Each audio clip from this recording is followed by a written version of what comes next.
श्री शिवाय नमस्तुभ्यम दोस्तों। तो यहाँ पर मैं आपको शिवरात्रि में पूजा करने के कुछ तरीके बताऊंगी। पूजा करने में हमें काफ़ी चीज़ों का ध्यान रखना पड़ता है। शिवरात्रि की जो पूजा है वो हमारे जीवन के लिए बहुत ही महत्वपूर्ण होती है। यह पर्व फाल्गुन मास के कृष्ण पक्ष चतुर्दशी में को मनाया जाता है। महाशिवरात्रि 17 फरवरी 2023 शुक्रवार को रात 11:36 से स्टार्ट हो जाएगी और जो समापन है वो 18 फरवरी 2023 दिन शनिवार 8:02 में होगा। तो माना जाता है कि उदय तिथि के अनुसार प्रदोष व्रत 18 फरवरी को ही होगा। इसीलिए शिवरात्रि व्रत की पूजा, शिवरात्रि का मतलब होता है कि रात के समय जो पूजा की जाती है उसे शिवरात्रि पूजा कहते हैं। शिवरात्रि के व्रत के दिन यहाँ पर माता पार्वती और शिवलिंग की पूजा रात के समय करी जाती है।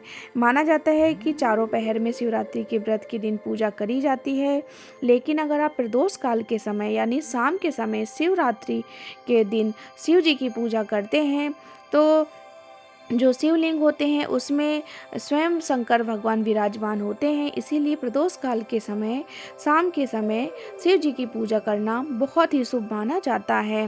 तो चलिए अब हम आपको बताने जा रहे हैं कि हम शिवरात्रि के दिन क्या क्या कर सकते हैं और क्या हमको नहीं करना चाहिए। शिवरात्रि के दिन शिवलिंग में हमें यहाँ पर बेलपत्र ज़रूर चढ़ाना चाहिए। बेलपत्र का मतलब है कि एक पत्ती में 3 पत्ती होना बहुत आवश्यक होता है। तो बेलपत्र हम शिवलिंग में आज के दिन ज़रूर चढ़ाएं। इसी के साथ में यहाँ पर हमें जो जल चढ़ाना है शिव शंकर भगवान में, वो जल चढ़ाने का जो पात्र है वो यहाँ पर पीतल का या फिर चांदी का या फिर स्टील का आप पात्र ले सकते हैं। तो इस चीज़ का आपको ज़रूर ध्यान रखना है। इसी के साथ में हम यहाँ पर आपको बताएंगे समी की पत्ती का भी उतना ही महत्व माना जाता है जितना कि बेलपत्र का महत्व होता है। अगर आपके पास यहाँ पर बेलपत्र नहीं है, समी की पत्ती है, तो आप समी की पत्ती भी शंकर भगवान में चढ़ा सकते हैं। इसके साथ में यहाँ पर आप सफ़ेद बनाई हुई घर की कोई भी प्रसाद के रूप में प्रसाद चढ़ा सकते हैं। वो सफ़ेद रंग की होनी चाहिए। जो हम पुष्प चढ़ाएंगे शंकर भगवान को वो भी आप सफ़ेद रंग का ही चढ़ाएं। इससे शंकर भगवान बहुत ज़्यादा प्रसन्न होते हैं।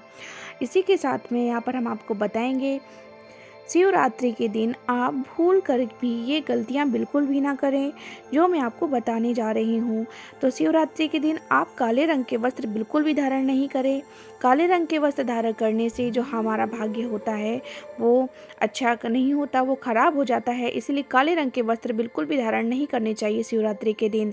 इसी के साथ में हम आपको बताएंगे कि शिव शंकर भगवान यानी शिवलिंग में आप यहाँ पर तांबे के लोटे से बिल्कुल भी जल ना चढ़ाएं, क्योंकि आप दूध और दही मिलाकर जब जल चढ़ाते हैं तो वो एक प्रकार से जहर हो जाता है।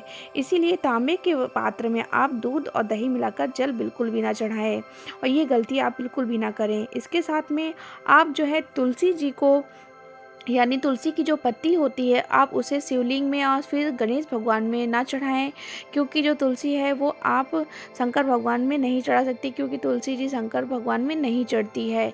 इसी के साथ में आप लाल रंग का कुमकुम और पीली हल्दी, यहाँ पर कुमकुम और हल्दी शंकर भगवान में नहीं चढ़ाई जाती है, क्योंकि जहाँ पर अगर आप देखेंगे एक फ़ोटो होती है, एक तस्वीर होती है जिसमें कि आप माता पार्वती और शिव शंकर भगवान और कार्तिकेय भगवान और गणेश भगवान को एक साथ देखते हैं। जब उनका परिवार देखते हैं तो वहाँ पर आप यहाँ कुमकुम और हल्दी चढ़ा सकते हैं। लेकिन अगर आप जब शिवलिंग होती है तो शिवलिंग जो है शंकर भगवान वैरागी रूप भी थे, तो वहाँ पर आप हल्दी और कुमकुम का यूज़ नहीं कर सकते हैं। वहाँ पर आपको नहीं चढ़ाना है कुमकुम।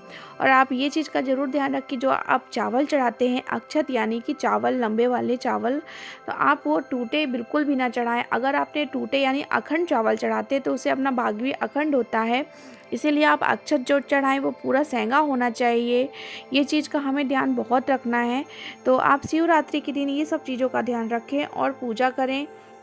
और देखिए काफ़ी सारी ऐसी चीज़ें होती हैं जो हम भूल कर हमसे गलतियां हो जाती हैं। आप उनका भी एक उपाय है कि आप जब भी पूजा करते हैं, कहीं भी पूजा करते हैं, किसी भी तरह से पूजा करते हैं, तो पूजा करने के समापन के समय आप उन भगवान से यानी शंकर भगवान से अपनी जो गलतियां हो जाती हैं या फिर भूल कर भी जो हमें गलती पता नहीं होती है, आप उसके लिए शंकर भगवान से ज़रूर क्षमा याचना ज़रूर करें। क्योंकि हम कोई भी पूजा करते हैं तो हमें भगवान से क्षमा याचना ज़रूर करनी चाहिए।